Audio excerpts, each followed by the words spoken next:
¿Qué tal? Muy buenas tardes a todos. ¿Me confirman si me escuchan, por favor?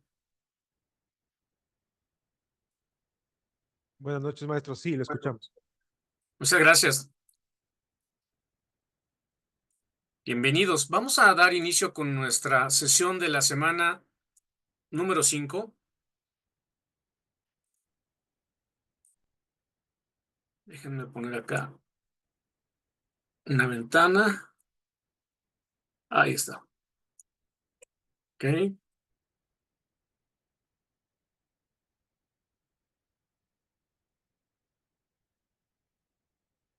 Ok, perfecto. Ya estamos listos. Bienvenidos, bien hallados estén. Vamos a dar inicio.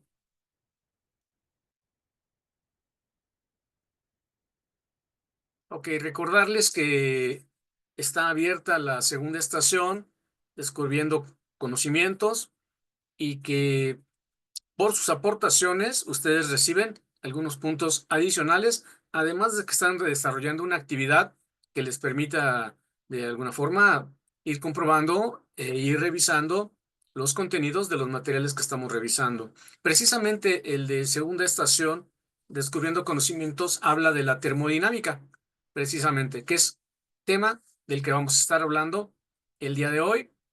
Eh, de hecho, aquí están las instrucciones.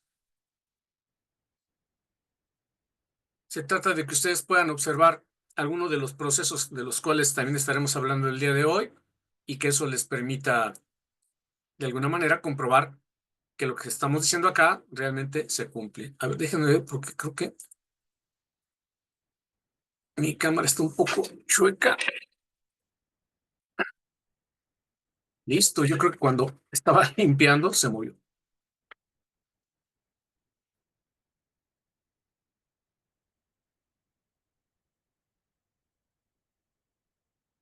Muy bien,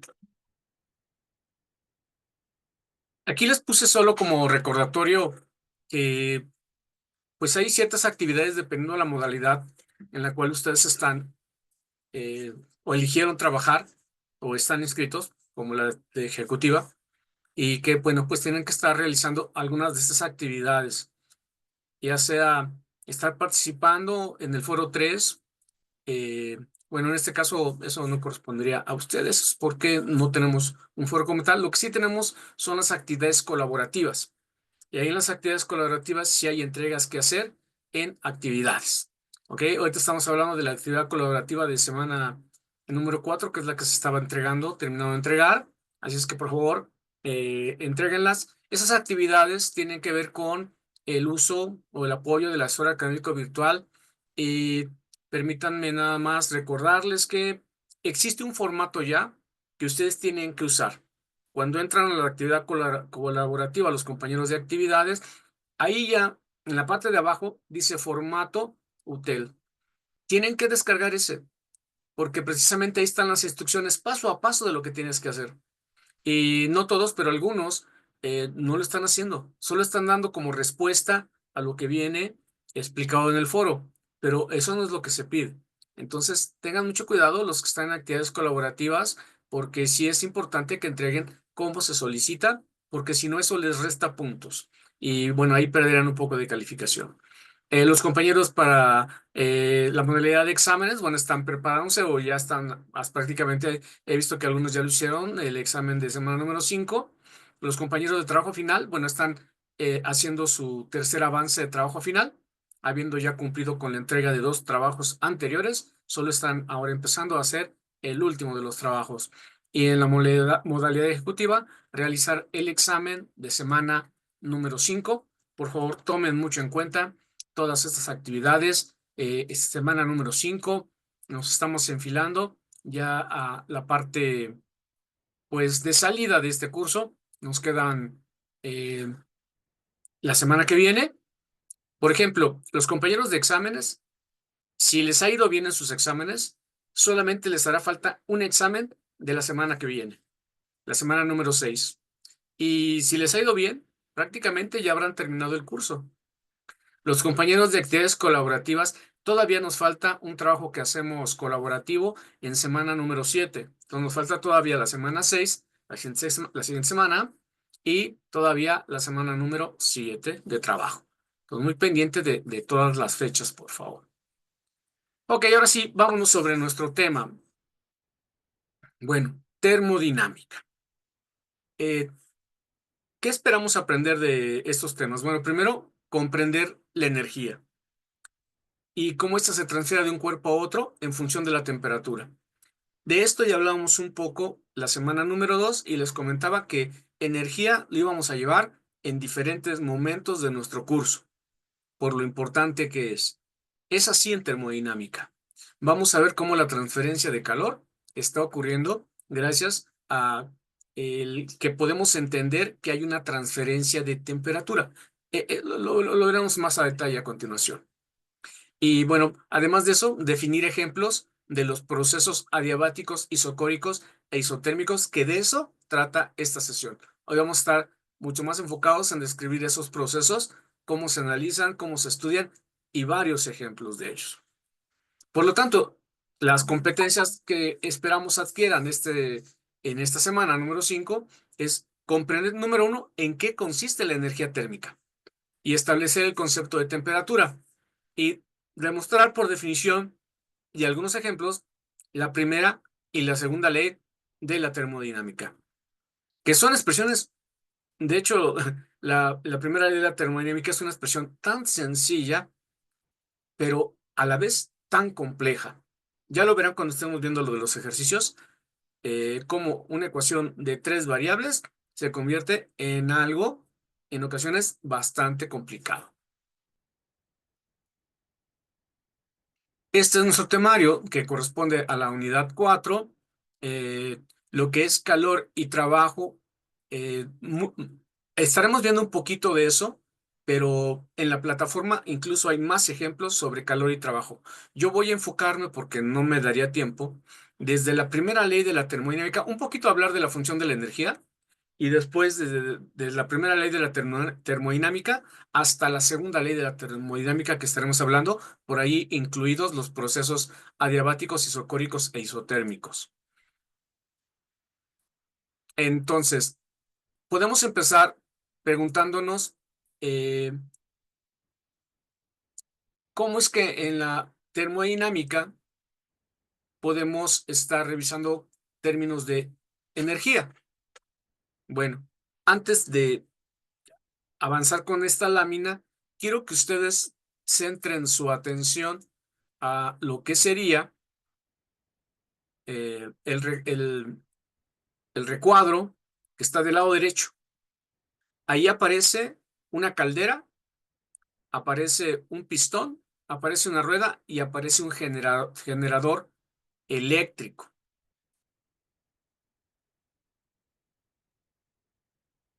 Y es importante. Voy a describir un poco cómo está ocurriendo este, esta transformación de la energía. Déjame tomar una plumita.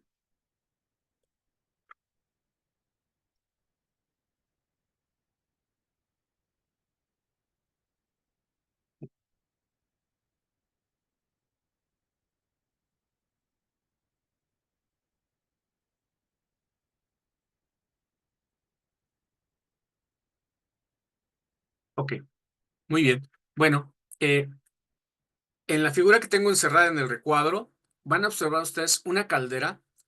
Esta caldera tiene un cierto combustible. En muchas calderas se utilizan eh, todavía carbón, se utiliza eh, lo que sería petróleo, ¿sí? Para poder tener ese calor permanente. Bueno, ese calor que se provoca porque un cuerpo está desprendiendo energía al ser quemado, en este caso puede ser, ya decía yo, carbón o podría ser petróleo. Más bien se utiliza diésel. Bueno, y entonces se quema y en la caldera hay agua. Al calentarse debido a la quema de el carbón, este transfiere energía interna que tiene. y la transfiere en forma de calor, de tal manera que empieza a aumentar dentro de la caldera el calor y posteriormente el vapor, es decir, el agua empieza a hervir y empieza a formarse vapor. Si así continuamos agregando calor al quemar un combustible, bueno, el vapor va a seguir incrementando. El punto es que cuando el agua cambia de estado líquido a estado gaseoso, ocurre algo en la termodinámica, que es que empieza a aumentar el volumen.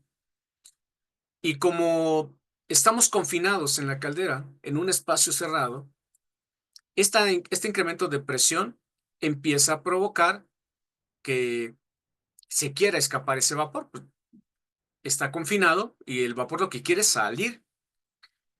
Nosotros, si dirigimos ese vapor caliente con la presión que tiene por conductos, tubos, y lo llevamos hasta un pistón, ese pistón, que es el que estoy señalando aquí en medio, ese pistón se va a mover. Es tanta la presión que ejerce el vapor que mueve el pistón hacia la izquierda. Es decir, hay un desplazamiento horizontal.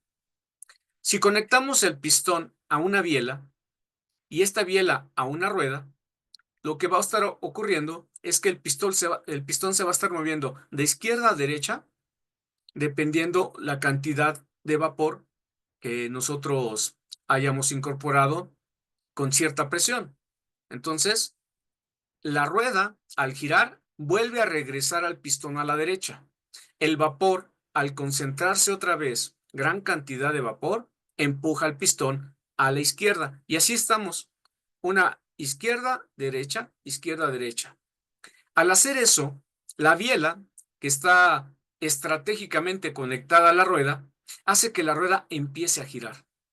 Y la rueda empieza a girar debido a la acción de la fuerza del pistón, que a su vez se ve sometido a la presión que es provocada dentro de la caldera.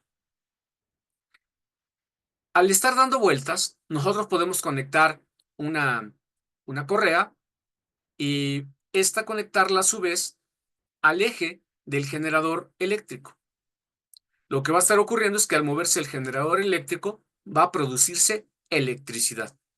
Y de esa manera la podemos utilizar para lo que lo necesitemos, ya sea luz, ya sea conectar un aparato eléctrico, electrónico. Pero ¿de dónde vino esta energía eléctrica?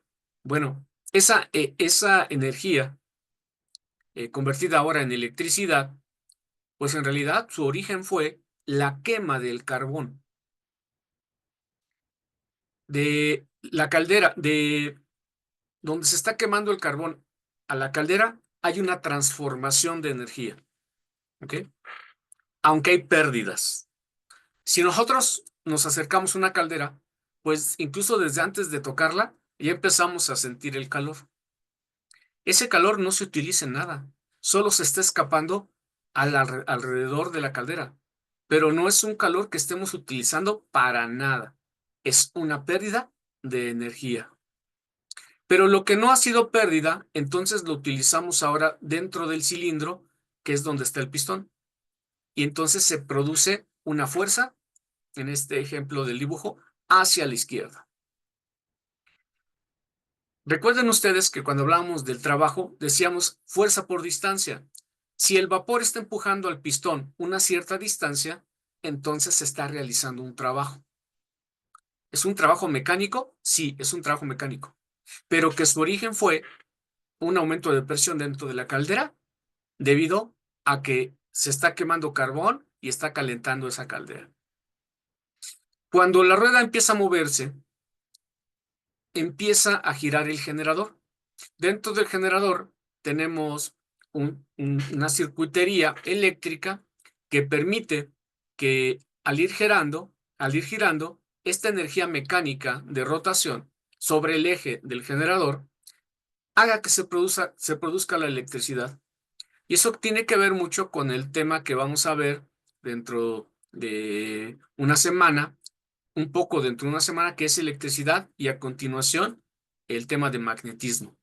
Entonces, está ocurriendo una transferencia de cada paso que hay en este circuito que tenemos. Caldera, pistón, pistón rueda, rueda, correa, eje del generador, electricidad.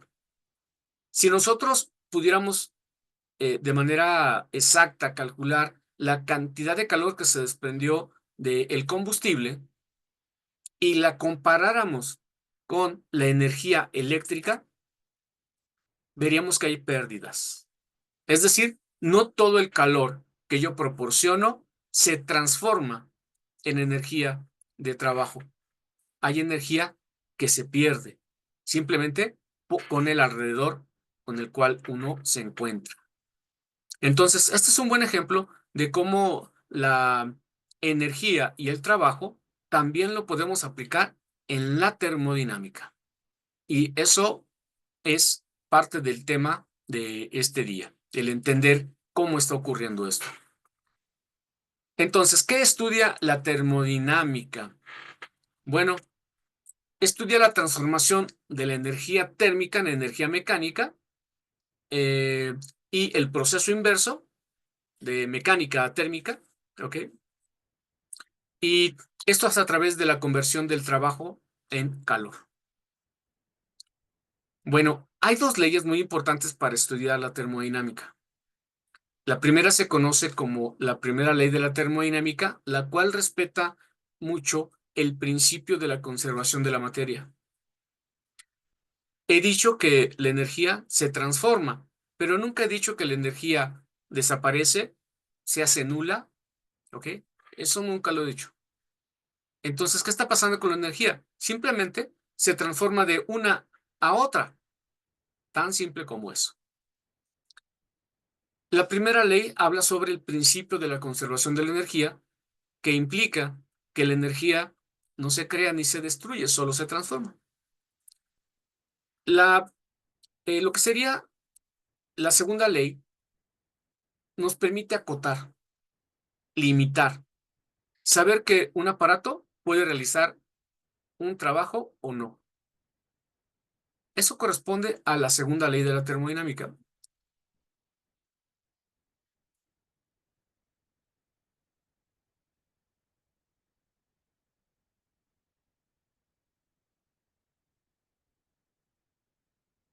Permítanme borrar la pantalla.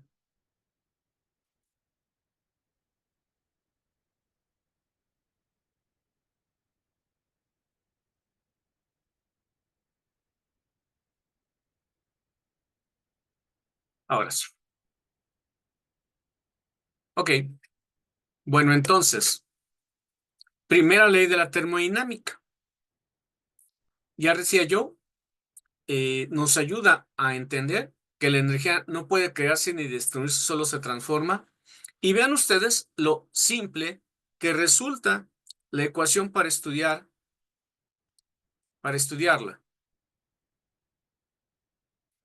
Delta de Q igual a delta de W más delta de U.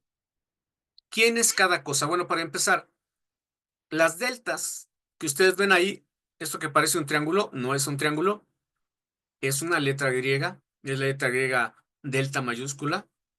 Y en física lo utilizamos para ver diferencias. Por ejemplo, si yo estuviera hablando de, por ejemplo, velocidades, delta de V, pues lo que yo estaría tratando de decir con esta de V es velocidad 2 menos velocidad 1. Es decir, esta delta de V representa una variación entre dos valores de la variable de estudio. En ese ejemplo que puse, la velocidad. Entonces, delta de V sería igual a velocidad 2, velocidad 1. En otros textos van a encontrar ustedes que en vez de velocidad 2 van a poner velocidad final. Y la V1 será la velocidad inicial. Por tanto, delta de Q es el calor neto absorbido. ¿Por qué se llama neto? Porque la delta de W es un trabajo realizado por el sistema. Y la delta de U es un cambio de energía interna de ese sistema. A ver, pongamos todo en orden. Delta de Q es el calor que yo entrego al sistema. ¿Recuerdan la caldera? Bueno, delta de Q sería la cantidad de calor suministrada por el combustible para que el agua hierva y se convierta en vapor. Entonces, el sistema, que es mi caldera, está recibiendo es, calor. Está recibiendo calor de la quema de un combustible. Entonces, hay un calor que recibe el sistema. Ese es el calor neto absorbido. Luego, el trabajo realizado. Imaginen la caldera que acabo de mostrar antes. Hay un cierto tipo de cambio de energía térmica a energía mecánica, ¿ok? Y eso me permite que si, por ejemplo, se están moviendo volúmenes, entonces yo puedo indicar que existe un desplazamiento. Por ejemplo, el pistón que ustedes vieron ahí se mueve, ¿no? Se mueve a la izquierda o a la derecha. Ese tramo que se ha movido es la distancia de trabajo. Si ustedes recuerdan, el trabajo lo definimos como fuerza por distancia. Entonces, si el vapor está empujando el vapor está empujando al cilindro, hay una fuerza ahí. Y si ese cilindro se mueve a la izquierda o a la derecha, unos cuantos centímetros, no importa, bueno, pues estoy realizando ahí estoy implementando al sistema un calor neto absorbido. El trabajo realizado es mover algo del sistema. Y el cambio de energía interna es, al final, hacer las cuentas. Si yo me encontraba en mi sistema con cierta temperatura, después de haber agregado calor o de haber realizado trabajo, ¿con cuánta energía me quedo yo? Eso es lo que explica esta ecuación. Esta delta de Q, delta de W y delta de U, aquí aparecen muy simples. Seguramente no van a tener problema en aprenderse esta fórmula. Pero cuando estamos hablando que delta de Q es un calor que ocurre debido a que yo estaba en un calor 1 y luego pasé a un estado de calor 2, entonces ahí hay una diferencia de calores. Entonces debemos nosotros entender muy bien que esa delta de Q es cuánto calor neto se absorbió. No que traía el sistema, sino que absorbió de alguna manera. En este caso del ejemplo que diles de las calderas, pues es precisamente movimiento debido a la presión interna dentro de la caldera. La delta de W es el trabajo realizado y es lo que acabo de comentar. Nosotros tenemos un desplazamiento, una fuerza y un desplazamiento. Entonces hay un trabajo que está realizado. Y finalmente, delta de U es cambio de energía interna. Es decir, tengo una cierta energía antes y después tengo una energía después. Adelante, estimado Martín Pablo. Gracias. Perdón, maestro. Una consulta. El delta de Q sería medido en calorías, el delta de trabajo sería en joules y el delta de U sería también en calorías.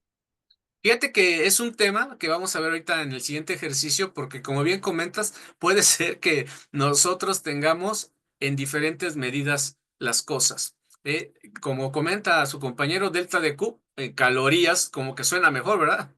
Y delta de W, trabajo realizado. Y decimos, trabajo realizado, fuerza por distancia, ¿no? Joules, ¿ok? Y luego dice cambio de energía interna, ¿no? Y esa, ¿cómo la medimos? ¿Con qué unidades? Bueno, sí, hay que establecerlo. Y eso a continuación en el siguiente ejercicio lo vamos a hacer, porque incluso vamos a hacer ahí una transformación de unidades. Gracias por preguntar. Sí, sí es importante. Martín Pablo, ahorita lo vamos a ver, ¿vale? Ok, bueno, ahora, ¿qué implica la primera ley de la termodinámica? Que en un proceso termodinámico, el calor neto absorbido por un sistema es igual a la suma del equivalente térmico del trabajo realizado por él y el cambio de su energía interna. Regresemos al ejemplo de la caldera. ¿Cuál es el calor neto absorbido? Bueno, pues yo marco un instante de tiempo y digo, bueno, voy a encender la caldera 30 minutos, que va a estar de temperatura ambiente, no sé, quizá 18 grados, no sé, 17. enciendo la caldera y espero unos 15 minutos. Ya encendí el carbón y vamos a ver qué pasa en 15 minutos. Bueno, en 15 minutos, pues va a haber un calor que estuvo absorbiendo la caldera porque se está quemando el carbón. Entonces, lo que recibe el sistema de calor es lo que se conoce como calor neto absorbido. La delta W es si se hace trabajo. Más adelante vamos a ver que no siempre se hace trabajo. En el caso del ejemplo que puse la caldera, el pistón y la rueda, hay un trabajo. El trabajo es precisamente que ese pistón se está moviendo de izquierda a derecha debido a la presión de la temperatura. Entonces hay un trabajo realizado. Alguien podría preguntar, oiga, ¿y entonces todos los sistemas va a haber trabajo? No necesariamente, ¿sí? Eso tiene que ver con los procesos que vamos a estar revisando. El cambio de energía interna, ¿qué es? Pues simplemente en un principio tenía tanta energía térmica, pasaron 30 minutos, ahora ¿cuánta energía tengo? Es decir, la diferencia de entre dos momentos es el cambio de energía interna. ¿Cuánto cambio en un determinado tiempo? Y bueno, se tiene que estudiar más variables.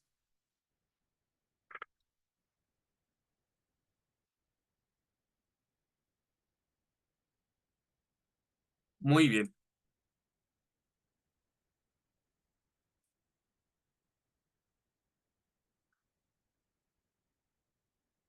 Ok, la primera ley de la termodinámica ya comentaba que nos indica eh, que la energía no se destruye, solo se transforma y que va a haber pérdidas.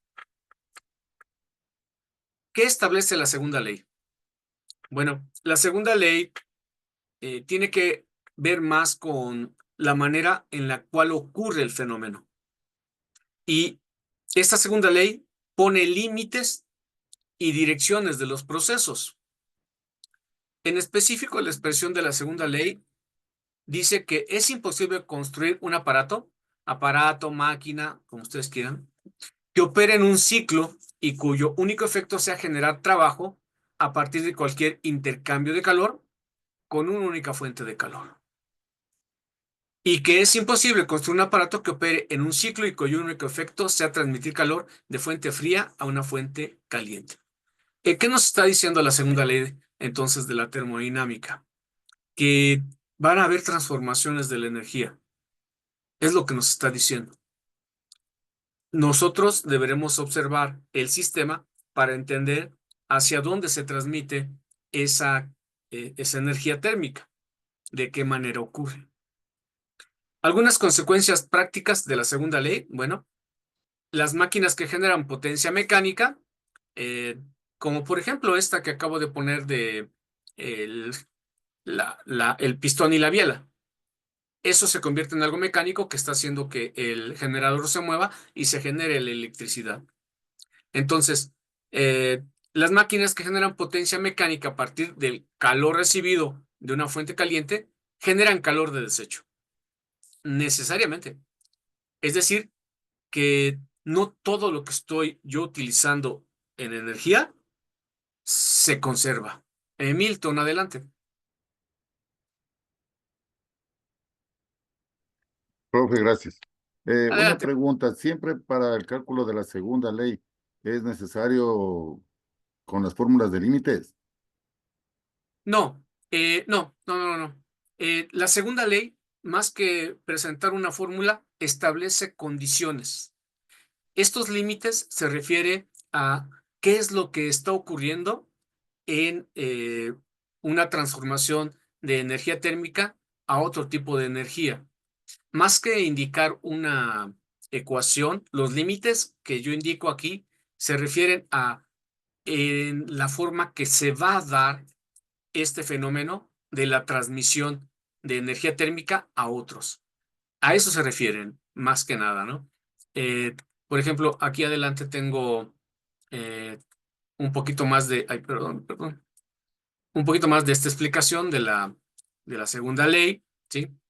Eh, todos los procesos ocurren en una determinada dirección, es decir, tenemos una taza caliente y si la dejamos nosotros en la mesa, el escritorio, donde sea, pasado un poco de tiempo, nos vamos a dar cuenta que ya se enfrió.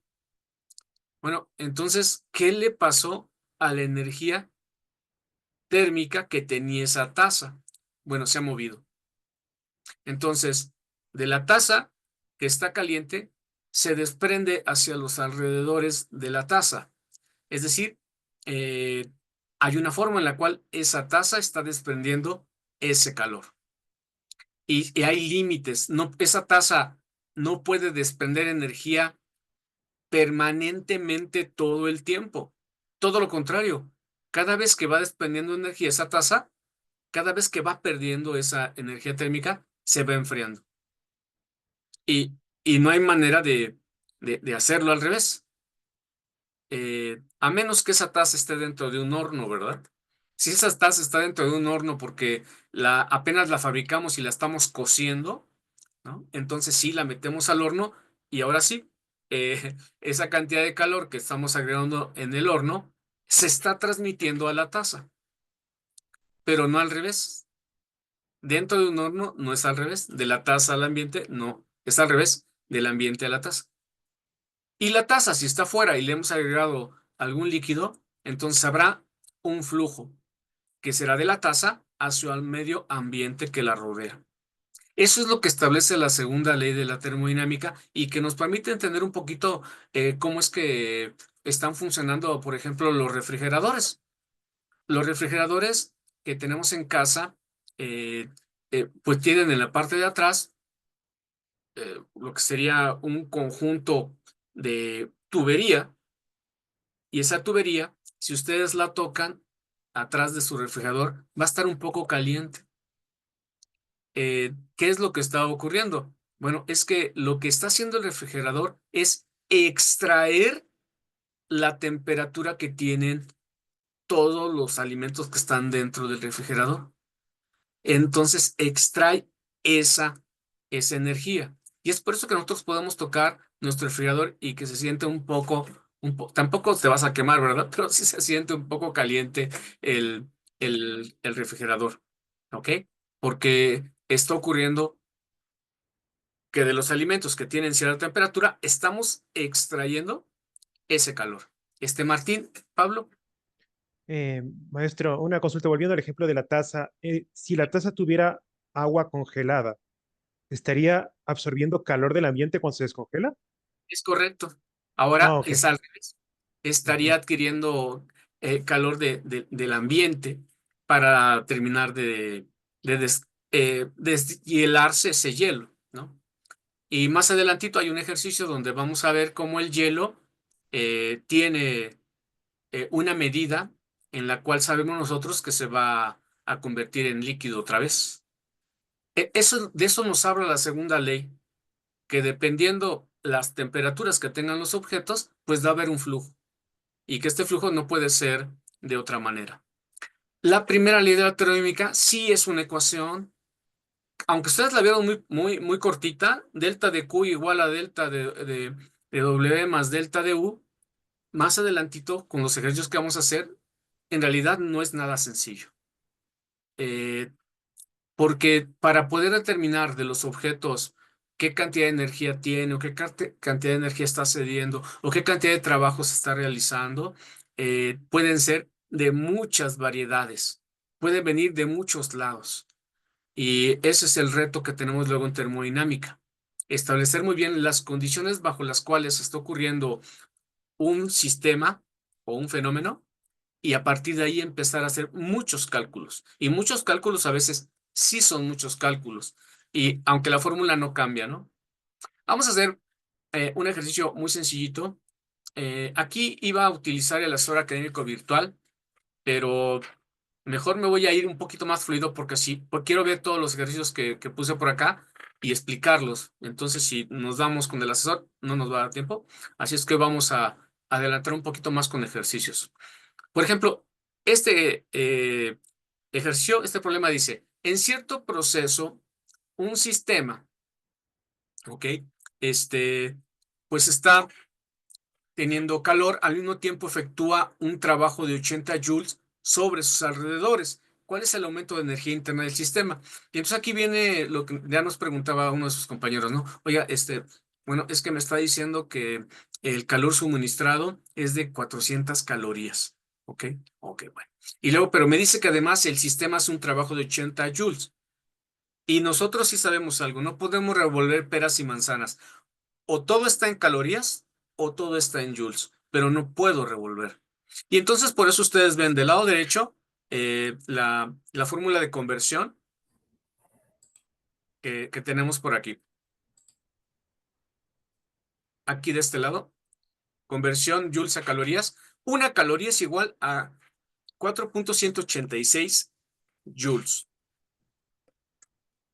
En los alimentos, tomen cualquier alimento que tengan a la mano y van a encontrar que en la parte de atrás, normalmente, si es un alimento que está arreglado, normado y revisado por los organismos de alimentación de cada país, bueno, trae una leyenda que indica cuántas calorías por porción, cuántas calorías por porción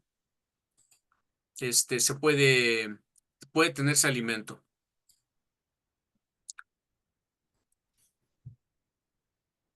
Ok, bueno, entonces, si ustedes revisan, va a tener joules y va a tener calorías.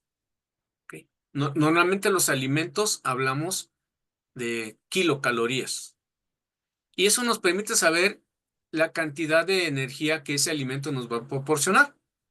Por ejemplo, ahora, dice la configuración del adaptador apagado. Bueno, más bien validar si está apagado y si está apagado por cierren sus micrófonos, por favor, porque de repente se mete ruido.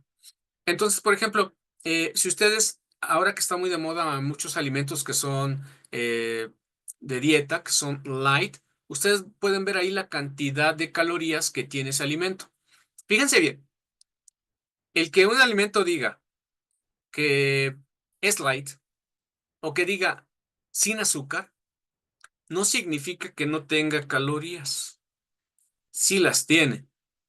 Solo que los organismos de alimentos a nivel mundial se han puesto de alguna manera de acuerdo para establecer con qué cantidad de calorías o a partir de qué cantidad de calorías se puede determinar que un alimento es calórico o no.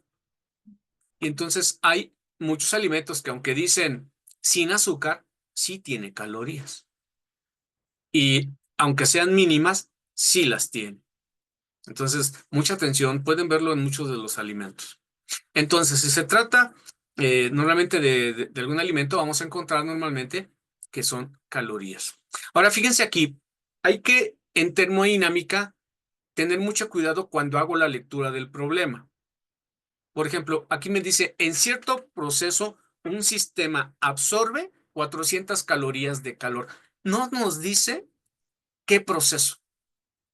Tampoco nos dice qué sistema. Entonces puede ser un sartén que está en tu estufa, puede ser una caldera como de las que hablé, puede ser eh, dentro de un automóvil que está a pleno sol. No nos dice nada. Es muy general. Entonces, nada más dice, en cierto proceso que no me dice cuál, el sistema absorbe 400 calorías. Me llevo de quedar yo con eso nada más. Entonces, cualquier sistema y cualquier proceso. Luego dice, al mismo tiempo efectúa un trabajo, que tampoco nos dice qué trabajo. Por ejemplo, en la caldera yo les dije, miren, esta es la caldera y absorbe calor al quemar el carbón y hace trabajo al empujar el pistón. Ahí sí estamos específicamente definiendo qué hace.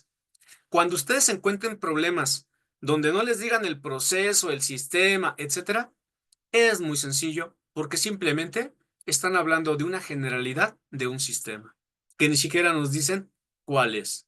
Y el interés único que tienen en este problema es saber cuánto aumentó la energía interna del sistema. ¿Ok? Entonces, para eso utilizamos la primera ley de la termodinámica, que es delta de Q igual a delta de W más delta de U. Paso número 1. Cambia las unidades o todo a calorías o todo a joules. Entonces vamos a hacer el cambio aquí de joules a calorías. Entonces, tenemos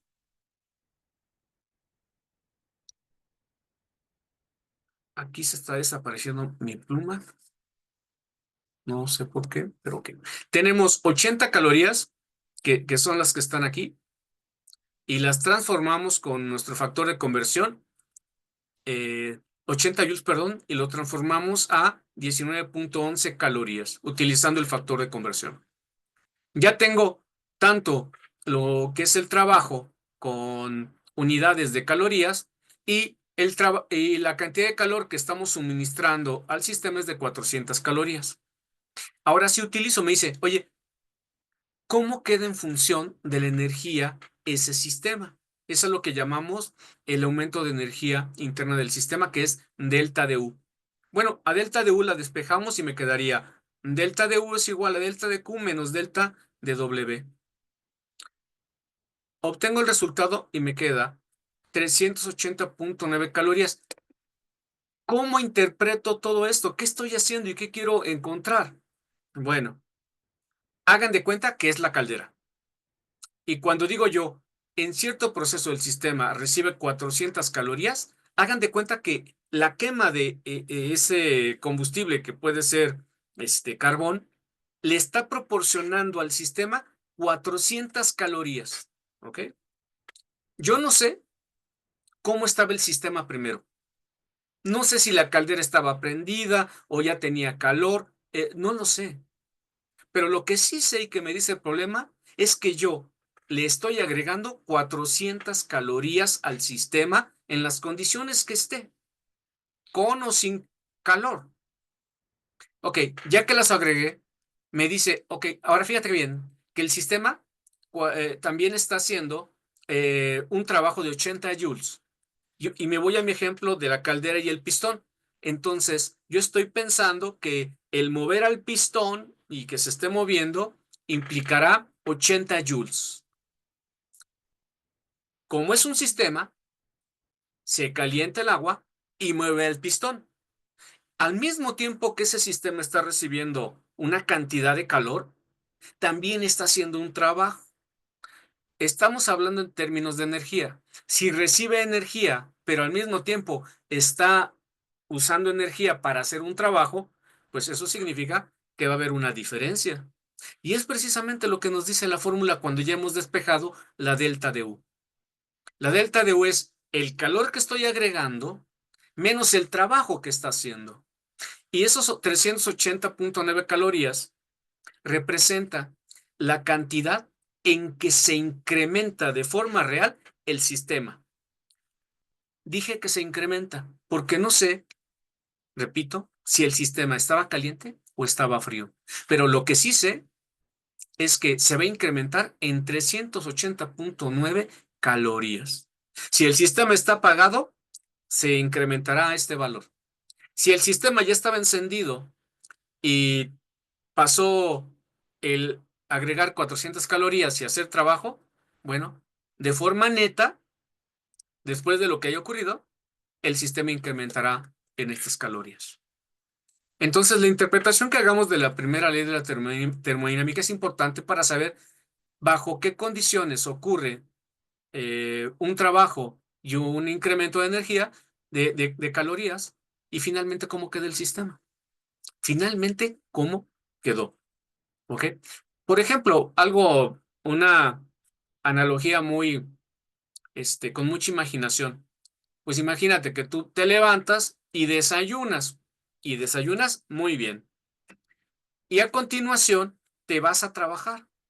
Y ese día te toca un trabajo moderado. Llegas a casa, pues no llegas tan cansado. Pero parte de las calorías que consumiste en el desayuno se utilizaron para hacer el trabajo que hiciste en la tarde, bueno, a lo largo del día, y terminaste, bueno, con cierto cansancio.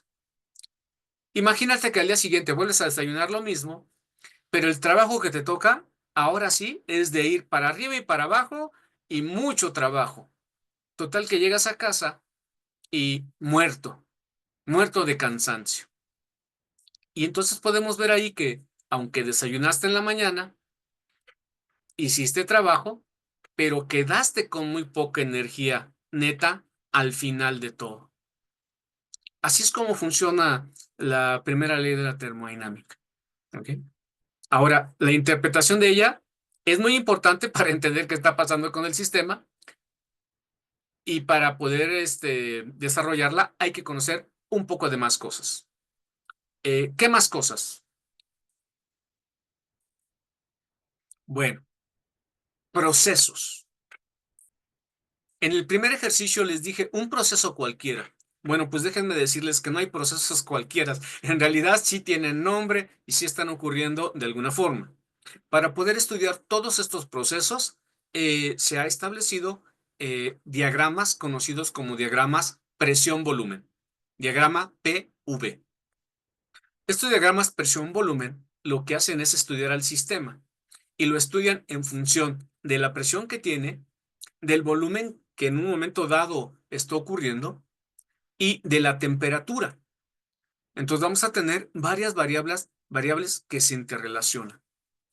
Para el estudio de estos sistemas se considera que se puede realizar un trabajo, y ese trabajo, en este caso del estudio para estos procesos, lo vamos a considerar como una fuerza que está desplazando a un émbolo en un sistema cerrado, como el dibujo que pongo del lado derecho en la parte de arriba, ¿sí?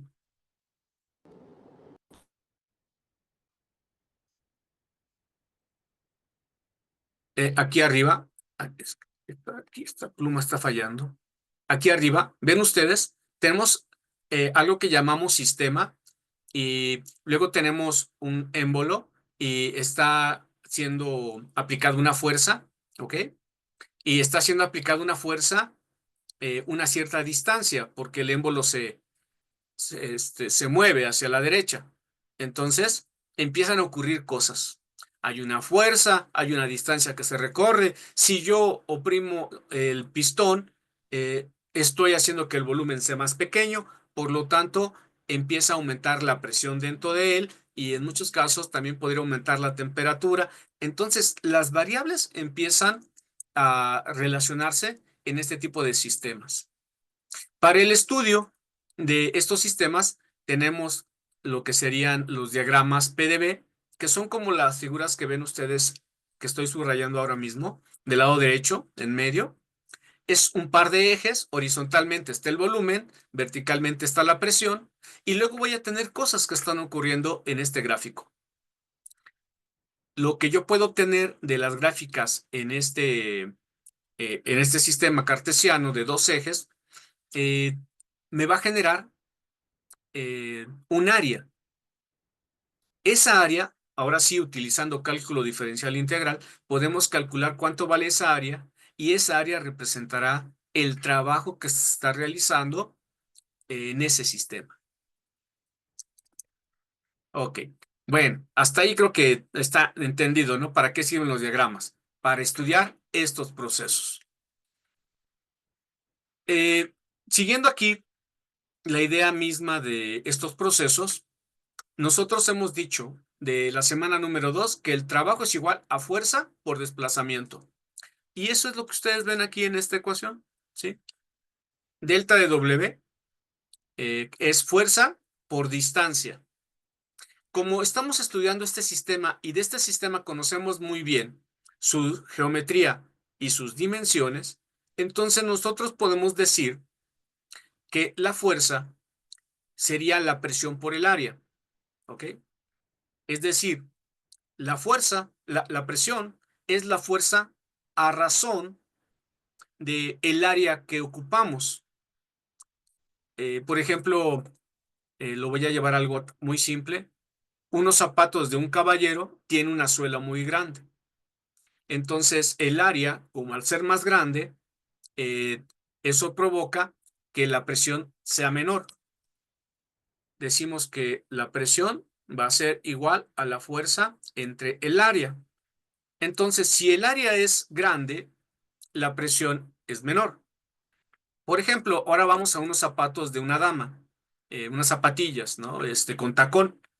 Los tacones de los zapatos de una dama son muy delgaditos, ¿no? Y además muy altos. ¿Cómo es el área? Pues es muy pequeña. Por lo tanto, la presión aumenta. ¿Ok?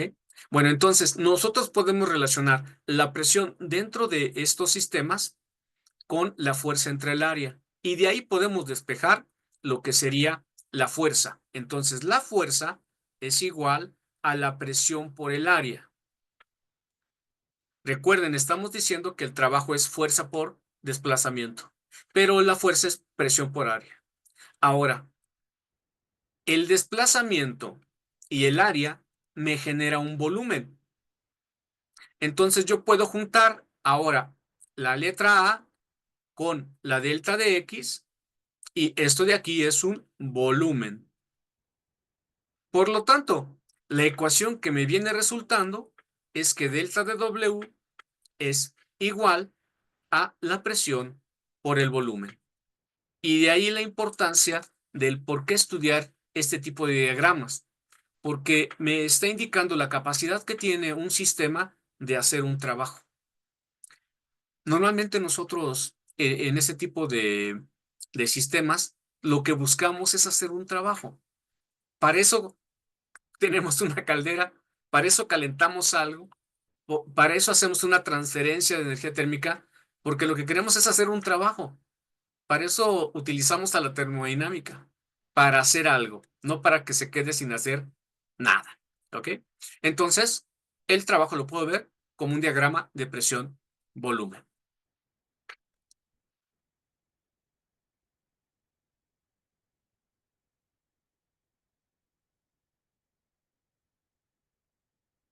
Y precisamente aquí está, ¿no? Delta de W es igual a presión por el volumen, ¿ok? Entonces, podemos concluir de lo que hemos obtenido de esta ecuación que en un proceso termodinámico podemos encontrar cambios en volumen o presión. Y vamos a encontrar un trabajo realizado por el sistema que depende de el área bajo la curva de un diagrama presión-volumen. Bueno, ¿eso cómo lo relaciono con los procesos termodinámicos? Bueno, hay tres procesos termodinámicos muy importantes. El primero de ellos es el adiabático. Un proceso adiabático es aquel en donde no existe intercambio o no hay transferencia neta entre el sistema y sus alrededores. Es decir, no hay manera de que el sistema se entere de que afuera están están cambiando las cosas. Como no hay intercambio de energía térmica alrededor, entonces nosotros no recibimos calor. Bien sencillo. Cuando ustedes van a la tienda de conveniencia a comprarse un café, pues normalmente le ponen una fajilla, ¿no? Para que no se quemen sus manos. Bueno, pues ese sistema con la fajilla no permite que la temperatura pase o salga de ese vaso a nuestros dedos. Entonces, muchos sistemas no hay transferencia de calor. Y si no hay transferencia de calor, entonces la Q es igual que cero. Y si la Q es igual que cero, entonces la podemos quitar de la primera ley de la termodinámica y me quedaría que cero es igual a delta de W más delta de U. Por lo tanto, yo puedo despejar y puedo llegar a la conclusión de que el trabajo es igual a menos delta de U, que tiene mucha lógica, porque lo que está diciendo es que para que haya trabajo, si no hay calor, entonces yo necesito hacer uso de la energía interna que tengo en el sistema para poder hacer trabajo. Si no, no habrá manera. Por lo tanto, el trabajo está extrayendo energía al sistema. Por eso aparece ese signo negativo en la ecuación también. Y al lado derecho tenemos el gráfico presión-volumen. Y ustedes pueden observar que lo que tenemos en este caso es que Q es igual que cero y vamos a tener algunas curvas. Aquí hay unas curvas que son de temperatura, que son esta que está aquí, por ejemplo, y esta otra que está acá. A estas líneas se les conoce como isotermas y a lo largo de esa línea la temperatura es constante. O sea, hay dos temperaturas, T1 y T2, ¿ok? Que normalmente tratan de hablar de una temperatura antes, una temperatura después. Entonces, sí puede haber cambio de volumen, ¿ok? Pero no hay cambio de calor. Y hay muchos sistemas que les pasa eso, que cuando comprimimos, por ejemplo, un gas o un líquido, el volumen disminuye. Pero lo que está ocurriendo es que para que podamos nosotros hacer esta reducción, debemos utilizar energía interna que tiene el sistema. ¿Ok? Entonces, empieza a ocurrir esto. Imagínense, por ejemplo, les ha de haber pasado una botella o eh, o, o una lata, ¿ok? Y de repente ustedes ven que la botella está medio, este, como si le hubieran sacado el aire, ¿no? Está cerrada, pero como si le hubieran sacado el aire y está un poco arrugada.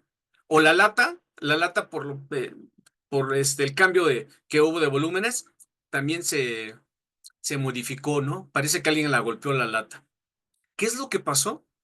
Pues lo que ocurrió es que disminuyó el volumen. Por alguna razón que ocurrió dentro de la lata o dentro de la botella, escapó cierta cantidad de, de volumen, ¿sí? Por ejemplo, en la industria de alimentos, para cerrar algunas botellas de cristal y que tienen tapa, por ejemplo, hay muchas bebidas energéticas que son de cristal y arriba tienen un tapón. Y ese tapón cuando lo abres, incluso suena, ¿no? Hace pop. Bueno, antes de ponerle el tapón, el líquido que está dentro de la botella se calienta. No necesariamente a que hierva, ¿eh? Se calienta. Y después se pone la tapa, el tapón. Como absorbió calor, ese líquido que está dentro de la botella, cuando se enfría, entonces hay cierta cantidad que se evaporó. Y eso hace que la tapa selle, y ya no se abra. Y incluso lo pueden hacer en casa, pueden volver a hacer ese experimento en muchos hogares todavía, cuando se hacían conservas de alimentos, así se hacía. Ponías una botella con una tapa, lo dejabas abierto, calentabas en baño María ese alimento, eh, le ponías la tapa, lo dejabas enfriar y cuando ya veías la tapa estaba bien apretada.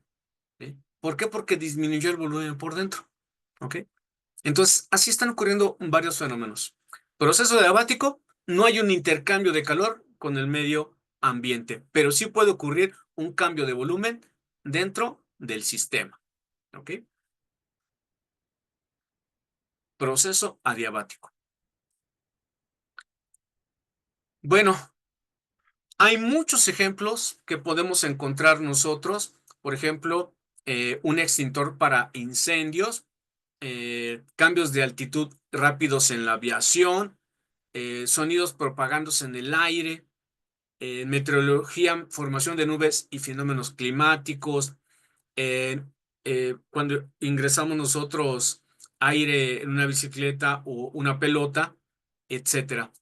Entonces, hay muchos de estos tipos de fenómenos que ocurren en nuestra vida diaria y que no los vemos como un proceso termodinámico. Bueno, pues ahora ya lo pueden ver, ¿sí? Son procesos bien estudiados y en estos casos son procesos adiabáticos. No hay transferencia de calor entre el sistema y sus alrededores, ni de afuera para adentro, ni de adentro para afuera.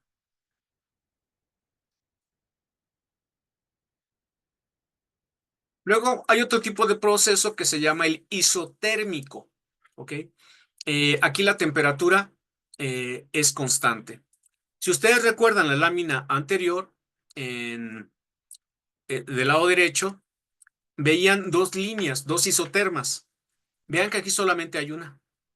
Eso significa que la temperatura antes y la temperatura después es la misma, es decir, se conserva. Y eso es un proceso isotérmico.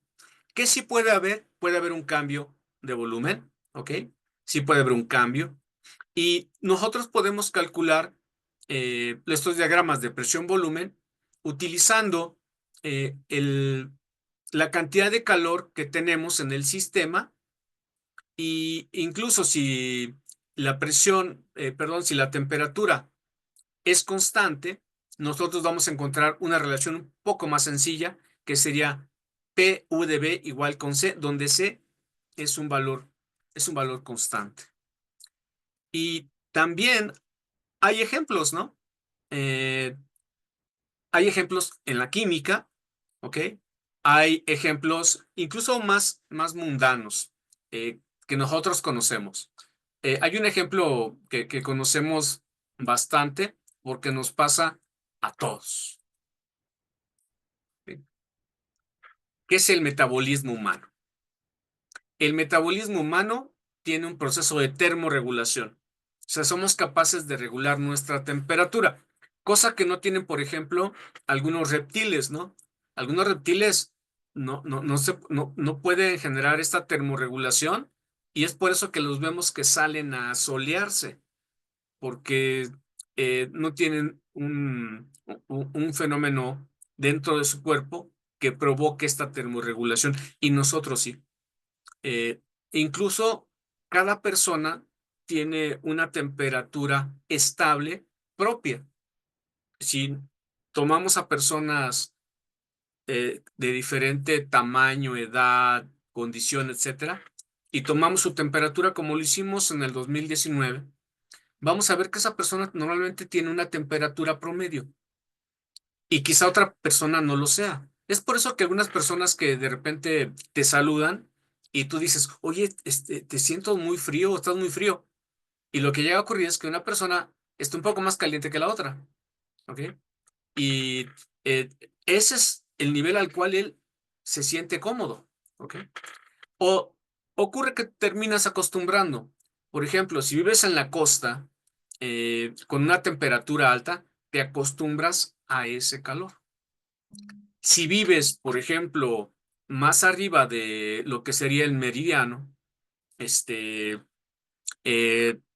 intermedio, pues tenemos hacia arriba temperaturas más bajas. Y hay gente que la soporta sin ningún problema. Le preguntamos a un esquimal y un esquimal nos dice, no, pues para mí está bien, yo soporto bien esta temperatura. Pero si vamos a alguien que vivimos más abajo, pues ya, sentimos, ¿no? Pero de cualquier modo, nuestro cuerpo se autorregula. Sí, hay un proceso de termorregulación. ¿Ok? El otro proceso se conoce como el proceso isocórico, que sería el tercero. Recuerden, el primero adiabático, segundo isotérmico, y el tercero es isocórico. ¿Ok? Bueno, y aquí el volumen permanece constante. O sea, sí hay cambios de temperatura, pero el sistema permanece constante. Perdón, el volumen permanece constante. Y una observación, hemos dicho que para el cambio de volumen tenía que haber un desplazamiento y un área afectada. Eso nos llevó al volumen. Pero si el volumen no cambia, entonces por lo tanto no hay desplazamiento como tal. ¿Ok? El volumen no se modifica. Y si no se modifica el volumen, por lo tanto no hay trabajo, porque no hay un desplazamiento. ¿Recuerdan? Semana 2, fuerza a distancia. Si no hay un desplazamiento, si no hay una distancia, no hay trabajo. Entonces W va a valer 0 si el volumen no cambia. Y lo metemos a la ecuación, a la primera ecuación de la termodinámica. Y entonces nos queda que el calor es igual a la energía interna. ¿Ok?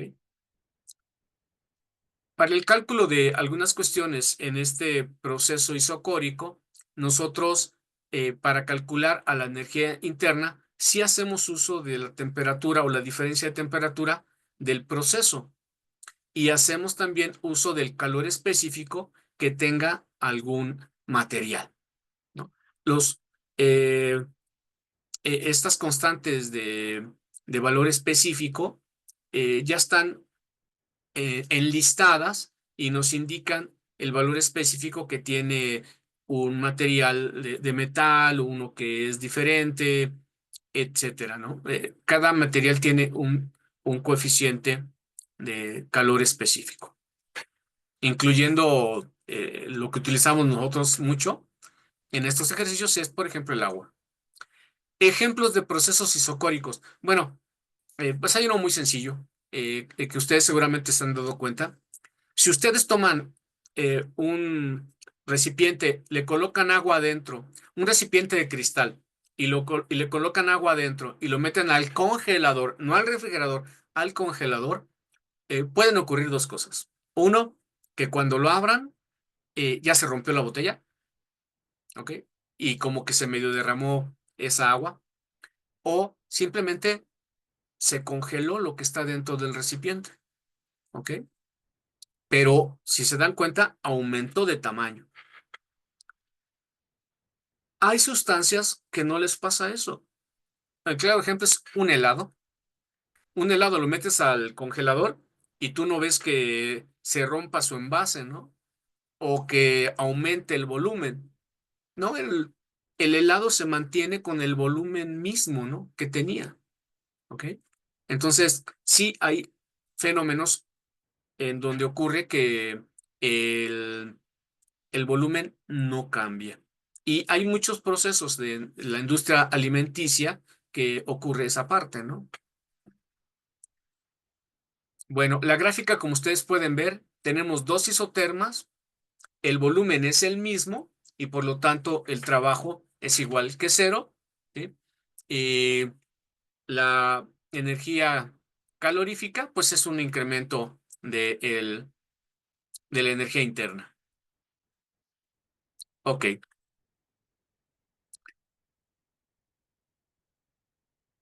La presentación, Jesús, ¿te refieres a la presentación? Vamos a revisar algunos ejercicios para ir concluyendo, ¿sí? Como ven, la termodinámica parece que sus ecuaciones son muy sencillas, pero no lo son, son más complicadas. Aquí dice, en cierto proceso, 8,000 calorías, 8,000 kilocalorías de calor, ¿ok? Calorías de calor no es pleonasmo porque uno son las unidades y la otra es el fenómeno del calor, ¿ok? Se refiere a dos cosas diferentes. Así suena, pero no lo es. 8 kilocalorías de calor son suministradas a un sistema mientras que este efectúa un trabajo de 6 kilojoules. La pregunta es, ¿en cuánto cambió la energía del sistema durante este proceso? Muy similar al primer ejercicio que hicimos, nos dicen que en cierto proceso, no me dicen cuál. Ok, entonces yo simplemente opero para lo que tengo y lo primero que hacemos es pasar a calorías o a joules. En este caso lo hago al revés, al primer ejercicio. Todo lo dejo en joules. Y entonces las 8,000 kilocalorías se convierten en 33,5 kilojoules. También lo que tengo ahí es que me dicen que el trabajo efectuado es de 6 kilojoules. Por lo tanto, si me preguntan sobre cuánto cambió la energía interna, si yo proporcioné 8,000 calorías, pero por otro lado el sistema hizo un trabajo de 6 kilojoules, despejo a la delta de U. Pongo los valores delta de Q y delta de W y me queda que la energía interna aumentó 27,5 joules. En ese sistema que tampoco nos dicen quién es. Ok, bueno, denme un momento para compartir la presentación por si alguien tuviese que retirarse antes. Me toma un minuto, menos de un minuto, aquí ya lo tengo, y se los voy a copiar en el chat.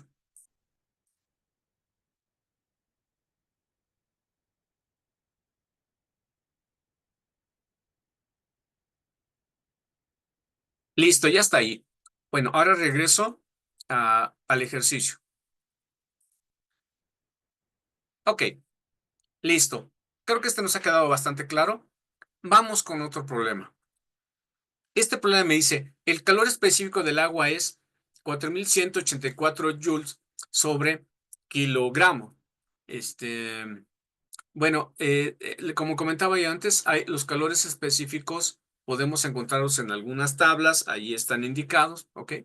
Y lo que me pregunta es, ¿cuántos joules cambia la energía interna de 50 gramos de agua cuando se calienta de 21 grados centígrados hasta 37 grados centígrados.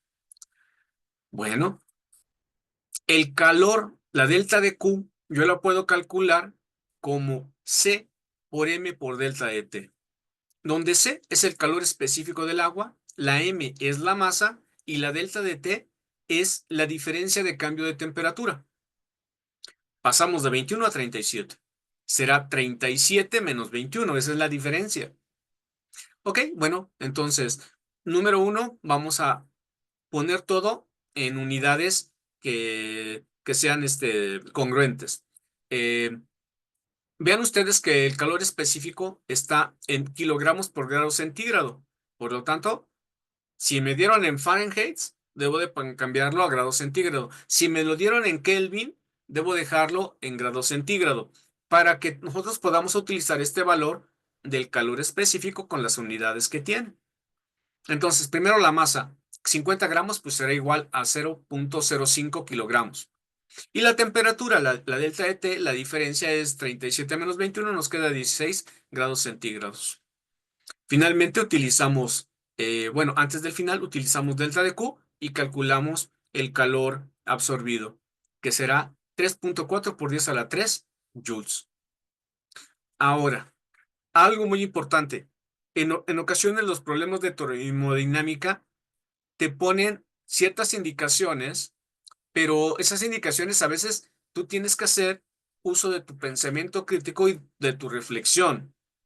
Por ejemplo, aquí no me dice qué está pasando con el trabajo, ¿vale? No me dice qué está pasando con, de forma específica con el volumen, pero sí puedo inferir qué está ocurriendo.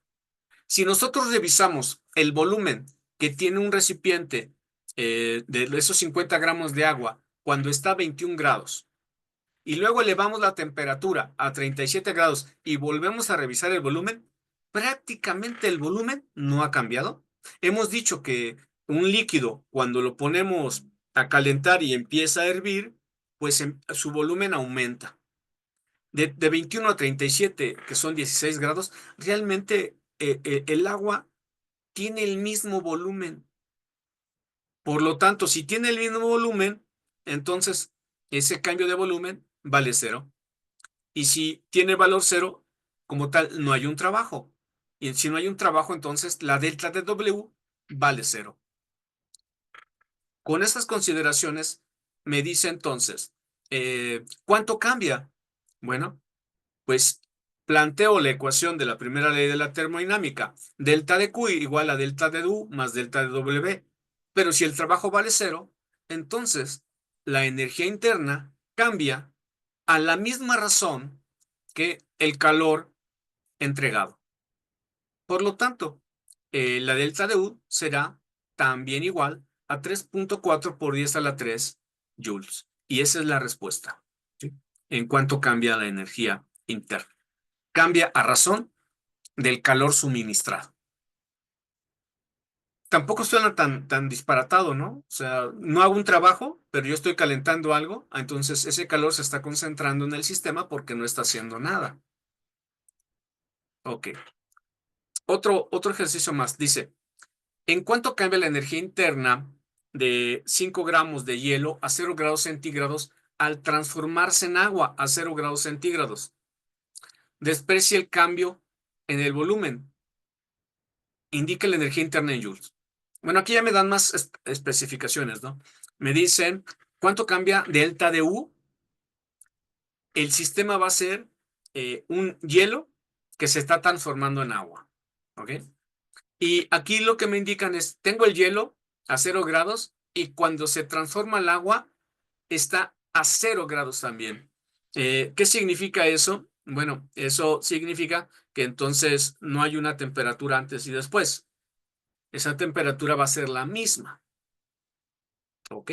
Bueno, entonces vamos a calcular cuánto calor sería necesario para que el hielo se convierta en agua.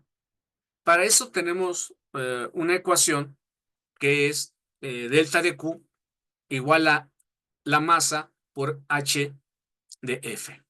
¿Ok? Y bueno, nosotros tenemos que ese valor que me están proporcionando ya es un valor conocido. O sea, igual vamos a una tabla y vamos a encontrar, oye, ¿cuánto vale la H subíndice F para el agua? Ah, bueno, vale tanto, ¿ok? Que son esos 80 calorías por cada gramo, ¿ok? Eso significa que para poder convertir el hielo a agua, necesito 80 calorías por cada gramo de hielo que yo tenga. Eso significan los 80 calorías sobre gramo, ¿ok? Muchas fábricas que te venden hielo, más o menos hacen ese cálculo para establecer las condiciones en las cuales venden su producto, ¿no? Entonces te dicen, mira, el refrigerador debe tener tanta temperatura, si tú sacas una bolsa de hielo, pues se va a fundir a esta razón y a las 3 horas pues ya vas a tener pura agua fría, ¿no? Si lo dejas fuera del refrigerador. Ok, con el dato de la masa y de lo que sería el calor necesario para fundir el hielo, calculamos la delta de Q, que sería el calor proporcionado al sistema para convertir esos 5 gramos de hielo en agua a 0 grados. Eso es lo que necesitamos de calor para agregar y ocurra eso. Bueno, ya lo tenemos. Delta de Q igual a 400 calorías. Ahora, el hielo no realiza trabajo al fundirse. Bueno, como no va a haber un aumento de volumen, entonces no hay trabajo. Y si no hay trabajo, entonces delta de W vale 0. Y entonces ya tenemos que delta de Q es igual a delta de U. ¿Ok? Y ya podemos entonces decir en cuánto cambia la energía interna. Cambia, tengo las 400 calorías de delta de Q y lo vamos a pasar a kilojoules. Y entonces ya me queda 1.7 kilojoules. Esa es la energía interna con la cual el sistema aumenta a razón de que ha cambiado el hielo a agua a 0 grados centígrados. Este es otro ejercicio. Y no sé si se dan cuenta, están aumentando las cosas que me dan. Esto precisamente es una de las cosas en termodinámica que a veces nos cuestan más trabajo. Identificar el proceso, saber qué está pasando con el volumen, con la temperatura, con el trabajo, y después extraer la información que me están dando para poder encontrar lo que me haga falta y terminar de responder. Eso es a veces lo problemático de estos problemas de termodinámica, que no son tan simples, porque hay cosas que yo debo de suponer que ya existen, que están en tablas como los calores específicos o el calor específico o el calor de deshielo para el hielo, ¿ok? Que son valores que ya tengo. Entonces debo de entender que para resolver estos problemas, uno, sí debo de conocer la parte teórica, pero dos, también debo de saber dónde encontrar las cosas. Este ejercicio dice, encuéntrese delta de W y delta de U, ¿ok? Para que un cubo de hielo, y este cubito de hielo de 6 centímetros de lado, ¿es un qué, perdón? Sí, de lado, cuando se calienta de 20 grados centígrados hasta 300 grados, para el hierro me dan el calor específico, perdón, el calor que sería el coeficiente de dilatación volumétrico. Todos los materiales se dilatan con alguna razón, y algunos más y otros menos, ¿ok? Y eso es muy importante, por ejemplo, cuando estoy construyendo un edificio, un puente, etcétera, ¿ok? Por ejemplo, a lo mejor les ha pasado que en casa instalas herrería para ventanas y de repente un día encuentras que tu vidrio está roto. Pues, ¿qué es lo que pasó? Bueno, es que no lo dejaron bien ajustado. Cuando me refiero a no lo dejaron bien ajustado, no me refiero a que lo dejaron bien apretado. Eso nunca hay que hacer, porque el metal se dilata. Cuando digo ajustado es que exactamente dejaron con este espacio que debe de quedar para que si el metal va a dilatarse, lo pueda hacer sin oprimir al cristal y romperlo. Entonces eso lo tiene que saber el que está colocando ventanas en tu casa. Tiene que saber que los canceles para esas ventanas tienen que tener ese pequeño juego, ¿sí? Que es muy pequeño, tampoco es tan grande. ¿Ok? Bueno, ok, me dan el coeficiente de dilatación volumétrico para el hierro. Y ok, ahora sí, delta de Q es igual a el coeficiente de dilatación por la M por la delta de T, que sería el cambio de temperatura. Y utilizando esto llegamos a lo siguiente. C igual a 0.11 calorías sobre gramo centígrado. La M es igual a 1700 gramos. Vean ustedes que lo dejo en unidades convenientes y adecuadas, las que más me convengan, pero deben ser congruentes. La temperatura, pues hacemos la diferencia de 300 menos 20, la diferencia es 280 grados centígrados. Y ahora sí calculamos delta de Q. Delta de Q, entonces será C por M por delta de T. Y eso me da que delta de Q es igual a 52 kilocalorías. Ahora, el volumen del cubo lo podemos calcular, ¿sí? Tenemos las dimensiones del cubito de hierro y llegamos a 216 centímetros cúbicos. Y luego tenemos un conjunto de valores adicionales. Tenemos, por ejemplo, lo que sería la diferencia de volumen igual al volumen por beta por delta de T. Bueno, esa constante beta también es un valor que nosotros vamos a encontrar para este tipo de materiales, que es 3.6 por 10 a la menos 5. Y podemos calcular el volumen. Bueno, de ahí calculamos el volumen, porque conocemos el volumen, el coeficiente beta y la diferencia de temperaturas. Calculamos el volumen, que me queda 2.18 por 10 a la menos 6 metros cúbicos. Y a continuación podremos nosotros calcular lo que sería el trabajo. El trabajo es igual a la presión por el volumen, como ya lo vimos en las gráficas, y de ahí sacamos delta de W. Y ok, ahora sí ya tenemos lo necesario para calcular la energía interna, delta de Q menos delta de W, y bueno, pues ya lo tenemos aquí, ¿no? Delta de Q es igual a las 52,000 calorías, las vamos a convertir a joules para poder restarle los 0.22 joules del trabajo. Finalmente me queda que delta de U es igual a 2.2 por 10 a la 5. Ok, bueno, ok, ese era el último. Bueno, como pueden ver, vamos a resumir un poquito.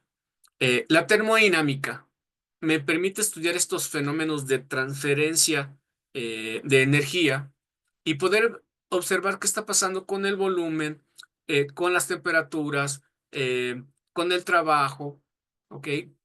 Con la energía interna, con la energía, con el calor absorbido.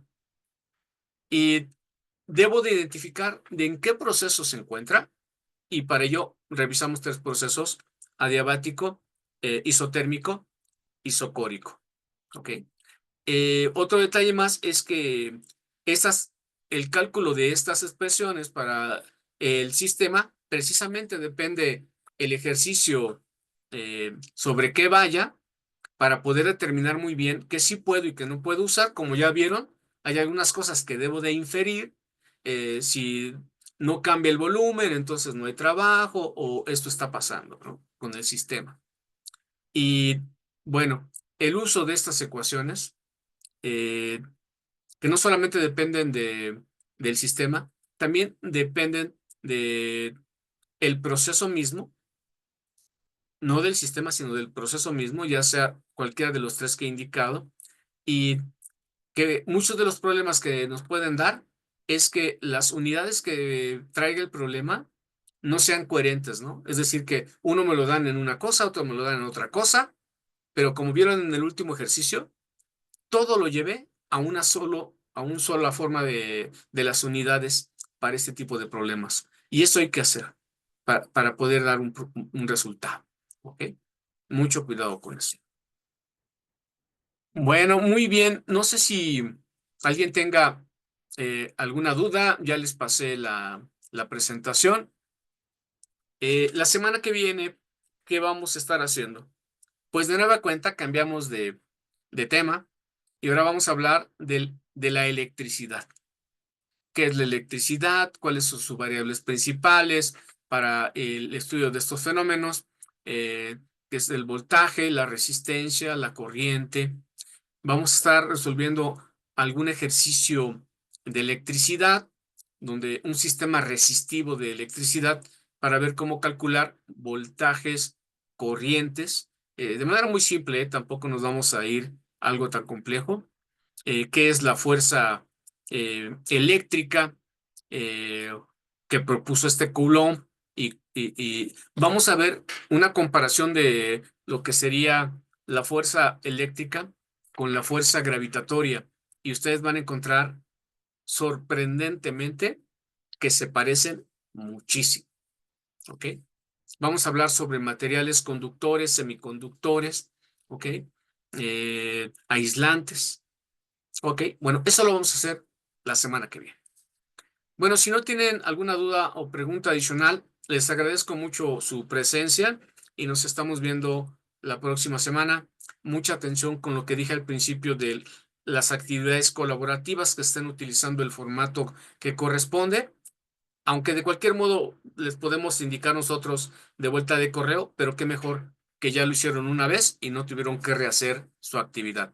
Que tengan excelente tarde. Hasta pronto. Nos estamos viendo. Muchas Gracias, gracias, maestro. profe. Buenas noches. Muy buenas noches.